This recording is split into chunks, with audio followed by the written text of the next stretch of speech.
consider somebody like me an exception to that rule that you just made? Well, me, I'm an exception to it too. I wasn't a perfect human being when I was a child. I was fucking crazy. I was crazy through most of my young 20s. You know, like legitimately crazy. Right. You know, and if you know, you look at who you are now and who you used to be, and you know, there's evolution, but it has to be from yourself. You have to decide to do it on your own. It's very difficult. You got to be objective. You're gonna have to probably do drugs. You're gonna have to fucking find yourself for real. You're gonna need mushrooms. Well, that's what. Know what? That's you, what. You won't really get there on your own. Know what? That's what. Well, I beg to differ a little bit. I think that's what me being in isolation did for me when I was in jail. Makes sense. Because it's like, dog, like you have to think. You have to. I mean, after you blame the lawyers and God and your parents, you still got 43 days left to fucking analyze yourself. Here's the deal, man. Here's the deal with your life. You can blame everybody for your problems in life, and you might be right.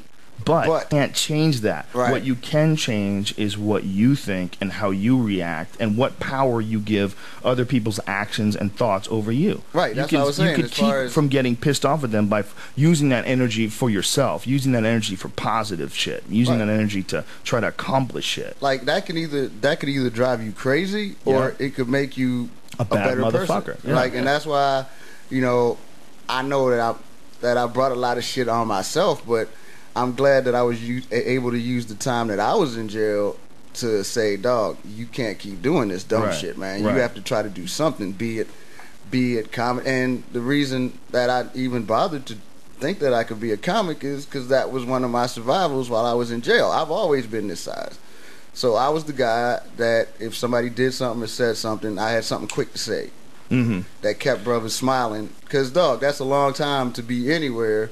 So just a smile for that one day or like a laugh, especially in jail, means a whole lot more than just us talking and laughing here, because dog, it's a miserable existence. It really is. No, not to say that I didn't deserve to be there, but dog, it fucking sucks. It's like, don't let rappers fool you. That shit sucks, man. It's nothing hard about doing something stupid and winding up in jail. It's fucking dumb. It's really stupid to do something to wind up in jail, and it's just fucking awful. So Joey Diaz has the same story, that when he was in jail, making people laugh in jail is what got him into being a stand-up comedian. Right. They would have like show movies or something. The movie would suck. They would say, "Coco, get up there and tell stories." And he would get up there and he'd start making everybody laugh, and that's like what started him off on the road to being a comic. Well, see, but then the other part of it, I also stuttered.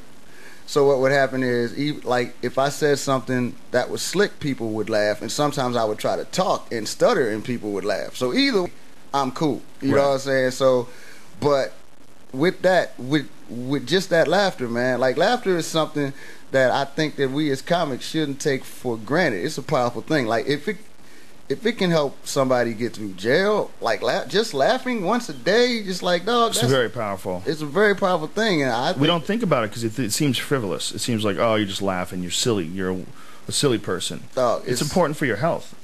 It really, mental health also. It's like, dog, some shit, just fucking let it ride, man. Yeah. Like, let it ride. And even with what I'm doing as far as comedy, man, it's like, dog, it's really cool to make people laugh. Like, I've gotten to that point. I've been the angry dude, but now it's really cool to make people laugh, man. It's really fucking cool. Well, you're pushing positive instead of negative, you know? That's what it is. I mean, you have to find some shitty things in your life to figure out what you don't be doing, learn from your mistakes, and then you move on. Yeah, and just like for instance, and something else with being in solitary confinement is, I'm not as concerned with what goes on around me as far as which was that first statement that I was making as far as racism, but we already cleared that up. No, I don't care. I'm a country music fan. Why do you like country music? Dog, I love it. Probably because I'm a drinker first, but I like I like country music. I don't even know why, dog. I like Dwight Yoakam.